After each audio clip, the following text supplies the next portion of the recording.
No, obviously, well, it worked, but not fine. Because every few hundred years, every so often, there would be attacks, and they would have to muster armies, and, you're talking about the period of Shoftim, right? It worked, but it didn't work well. It was only really... You mean there was no interconnection? It also was not... Yes, it was not anarchy. It was much more like the, if you know your American history, the state of the United States under the Articles of Confederation prior to the Constitution. Because under the Articles of Confederation, the states are really sovereign, and the federal government was extremely weak. And that obviously did not work very well. That's why the Constitution changed things around.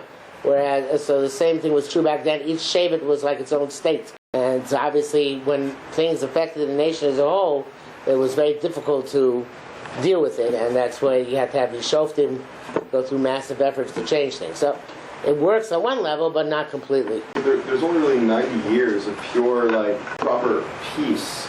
There's 30 years of David Melch and 60 years of Shlomo Melch. Much less. It was less? Yeah, Shlomo's only king for 40 years. Okay, that's what it was. I was 60. So it was 70. But of course, King Shaul for a little bit. Yeah, but he didn't have peace. Well, yeah, he was constantly fighting while studying. We've been fighting this whole time, and I think we've ever had absolutely. Yeah. Yes, that's what Jewish history is all about.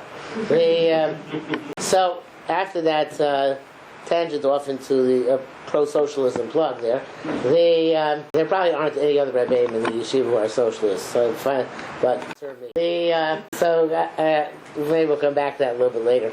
But so getting back to the modern Orthodox and Haredi issue, so there actually is a major, there are many potential issues which one can point to as being the dividing line between Haredi Judaism and what's called Haredi Judaism, what's called non-Orthodox Judaism.